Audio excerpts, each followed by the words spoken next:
Okay, so you sent over some articles on time and aging and this potential Nobel Prize winning experiment. Mm-hmm. And, well, it's got me thinking. Mm-hmm. Like, what if we could actually manipulate time to live longer? I Yeah. mean, is that really a Well, possibility? it is a pretty fascinating concept, isn't it? We tend to think of time as this, like, fixed thing, like Yeah. unchangeable. But what if instead it's more like a force? Okay. Something that shapes the universe, including life itself. I mean, that's a big what if. Yeah. But these articles suggest it's not as far out as it sounds. Yeah. Like, they actually propose a way to test if manipulating time could impact aging. That's right. This experiment focuses on the idea of time dilation, Right. which basically means time can either speed up or slow down based on certain conditions. Right, so like in the movie Interstellar, Exactly. when they land on that planet near the black hole, Yeah. and 1 hour for them equals like 7 years back on Earth. Yeah, that's a great example. Okay, yeah, I vaguely remember that from physics class. Yeah. But how do you actually test that in a lab? And what does it have to do with aging anyway? Well, the experiment involves using a species that ages really quickly, Okay. like those tiny worms called C. elegans. Right. Scientists would create 2 groups of these worms. Okay. One group would be a control group living in a normal environment. Yeah. The other group would be exposed to conditions that mimic time dilation. So how do you make time slow down for a worm? Do they get like tiny spaceships? No, not quite. Mm-hmm. The sources suggest using things like extreme gravity simulations or even platforms that move incredibly fast. Okay. These conditions create a similar effect to that interstellar scenario, but on a much smaller scale. So basically one group of worms is living in like slow motion compared to the That's other. essentially, yes. The theory is that the worms experiencing this time dilation should age slower than the control group. Uh-huh. They should show fewer signs of cellular damage and actually live longer. And what if that actually works? I mean, what would that even mean for us? Well, it would be groundbreaking. It would prove that time isn't just this abstract concept, Yeah. but a fundamental force that directly governs aging. Wow. And if that's true for worms, it could very well be true for us too. So we could potentially like slow down the aging process, maybe even significantly extend our lifespan. That's the idea. But remember, this experiment is really just the first step. Really? It's about proving the principle. Okay. If it's successful, it could open up a whole new world of like time-based longevity therapies. Okay, this is getting really interesting. I can't wait to dig more into the possibilities. Yeah. What are some of the ways scientists are thinking about using this knowledge to actually like hack time for a longer life? Well, there are some really fascinating ideas out there. But before we get into that, let's talk about the potential implications of this experiment in a little more detail. Okay. Because if it's successful, it could really change our entire understanding of life itself. Imagine a world where aging isn't this inevitable decline, but something we can potentially control. So like aging could become a choice, not a destiny. Yeah, exactly.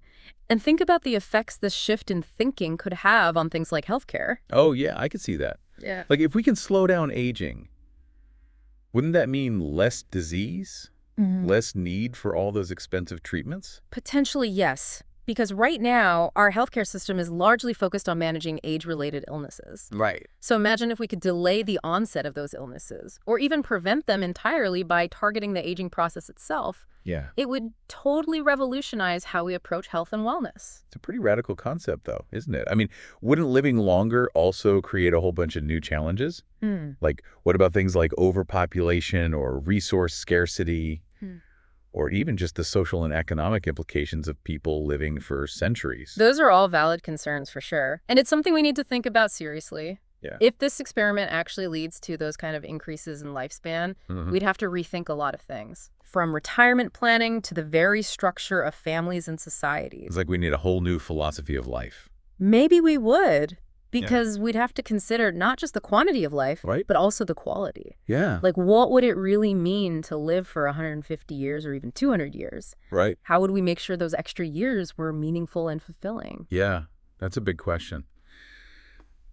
Maybe one for the philosophers and poets, but right now I'm still trying to wrap my head around the science. Like, if this experiment is actually successful, How soon could we see these time-based therapies becoming a reality? It's tough to say for sure because scientific progress is unpredictable. Right. But if this experiment confirms that time dilation really can slow aging, it would unleash a ton of research and development. Yeah. I think we could see significant advances even within our lifetime, Wow. maybe even in the next few decades. That's incredible. But it also kind of makes me wonder about the ethical considerations of all this. Mm-hmm. Like, who would actually have access to these therapies? Right. Would they be available to everyone? Or would it just be for, like, the wealthy and privileged? Yeah, that's a really important point. We need to make sure that any breakthroughs in longevity research are accessible to everyone, Yeah. not just a select few. Mm-hmm. Otherwise, we just risk making existing inequalities even worse Right. and creating a society where the rich live longer, healthier lives Yeah. while the poor get left behind. It's almost like a sci-fi dystopia where people are divided by lifespan. Yeah, But, okay, let's focus on the positive for a second. sure. If we could overcome these challenges, what would a world where people live significantly longer actually look like? It's hard to even imagine all the possibilities, Yeah. but I think it would be a world with incredible potential. People could have multiple careers, pursue all kinds of passions they never had time for, Right. build even deeper relationships over generations. It's almost like having a second or even a third chance at life. In a way, yeah. It would challenge all of our assumptions about what it means to be human and how we spend our time on this planet. It's a lot to think about. Yeah. But for now, let's get back to the science. Okay. So this experiment focuses on manipulating time dilation externally right. Mm-hmm. But are there ways we could maybe influence time dilation within our own bodies? That's a really fascinating question. And while there aren't any definite answers yet, some of these sources do touch on some interesting possibilities, like the concept of cellular time dilation. Cellular time dilation. How's that different from the other kind we've been talking about? Well, instead of manipulating the flow of time around an organism, Right. cellular time dilation focuses on influencing the perception of time within individual cells. So instead of putting a worm on a spaceship, you're trying to make its cells think they're on a spaceship. Uh-huh. That's one way to put it. Yeah. But yeah, basically the idea is that if you could make a cell feel like time is passing slower, Okay. its biological processes might slow down as well, Right. effectively delaying aging at like a fundamental level. I'm trying to picture this. How could you actually trick a cell into thinking time is moving differently? It's still mostly speculation, Right. but some scientists believe that by understanding the principles of gravity and time dilation, we could potentially create conditions within cells that actually mimic those effects. Okay, this is getting pretty mind-bending. Yeah. Are there any practical examples of how that might work? Well, one area of research is looking at how gravity affects time at the cellular level. Okay. You know, that whole time slows down near a black hole concept. Yeah, we talked about that earlier. Right. Well, some researchers think that by understanding how gravity influences time at such a small scale, we might be able to create similar effects within cells and potentially slow down their biological clocks. So it's like creating tiny black holes inside our cells. Not exactly black holes, more like creating conditions that mimic those gravitational effects on time, Right. but on a microscopic level. That's wild. Yeah. But even if it's possible, wouldn't that require some unbelievably advanced technology? It would definitely be a huge technological challenge. Yeah. But remember, we're talking about the potential implications of an experiment that could completely change how we understand aging. Right. If we can prove that manipulating time can influence lifespan, it would open up a whole new world of possibilities. Okay, that's a good point. This whole conversation has really changed how I think about what's possible. So besides cellular time dilation, what other time-hacking possibilities did these articles talk about? There's some really cool ideas out there, Okay. ranging from optimizing our mitochondria to exploring the secrets of the immortal jellyfish. Immortal jellyfish, that sounds like something straight out of a myth. I know, right? But before we get into those, let's talk about another interesting concept that connects to this whole idea of time and lifespan. Okay. Chronobiology. Chronobiology. That sounds familiar, but I can't quite place it. It's basically the study of how time influences our biological processes. Okay. So think about things like our circadian rhythms, our natural sleep-wake cycles, hormone fluctuations, you know, all those processes that kind of ebb and flow throughout the day. Oh, right. I've heard about the importance of, like, keeping a regular sleep schedule for good health. That's it. And chronobiology suggests that optimizing these rhythms could play a big part in longevity. Okay. Some of the research highlights things like intermittent fasting and time-restricted eating, Uh-huh. which basically align our eating patterns with our natural biological clocks. So it's not just what you eat, but when you eat that matter. Exactly. By understanding how our biology works with time, Right. we can make choices that actually support our body's natural rhythms Yeah. and potentially extend our lifespan. This is all so fascinating. It's like time is this hidden code that we're just starting to figure out. Yeah. And the implications for our health and how long we live are mind-blowing. That's a great way to put it. And these sources suggest that if we crack that code, we could unlock some incredible possibilities. But before we get too carried away with the future, let's take a closer look at some of those other time-hacking possibilities that are being explored right now. So we talked about slowing down cellular time, optimizing our mitochondria, and even that whole chronobiology thing. What other time-hacking stuff did these articles uncover? One that really stood out to me was this idea of like stretching subjective time.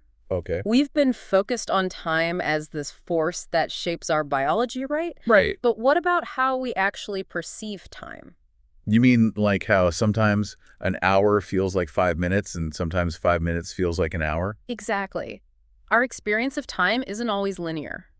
These sources suggest that if we could train our brains to experience time more fully, we could basically expand our subjective lifespan, Okay. even if our chronological lifespan stays the same. So even if we can't actually live longer, we can feel like we're living longer. It's like really maximizing the moments we have. Think about experiencing those deeper flow states, having better memory, and learning things faster.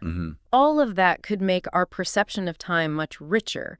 We'd feel like we're fitting more life into the same amount of time. I like that. So it's not just about quantity of life, but quality of experience. Exactly. And some of the sources even went into some pretty out there ideas, like creating artificial time environments. Okay, this is where we get into spaceships and time travel. Haha, not quite time travel. But the research does talk about manipulating gravity to change how time flows. You remember how we talked about cells experiencing time dilation near a black hole? Yeah, that was wild. Well, some scientists are proposing the idea of creating low-gravity habitats like space stations, where time might pass a little slower because of the reduced gravity. That sounds like something straight out of Interstellar. But wouldn't living in low gravity mess with our bodies in other ways? There would definitely be challenges and side effects to consider. And that actually brings us to another futuristic concept: cryopreservation. Cryopreservation. You mean freezing ourselves? Like in those sci-fi movies where people wake up centuries later. Exactly. The idea is that by cryogenically freezing ourselves, we could basically hit pause on our biological clocks and wait until medical technology can reverse aging or cure whatever we're facing. It's a cool idea, but also kind of scary. Who knows what the world will be like when you thaw out? If you ever do. Right. It's definitely not a decision to make lightly, but it does show how our understanding of time and how it affects our lives is always changing. So after this whole deep dive into the research, what's the main thing I should take away from all this? What should our listeners do with all this info about time and longevity? I think the key takeaway is this: if time is the driving force behind aging, we need to switch gears. Instead of just trying to live longer, we should focus on how we relate to time.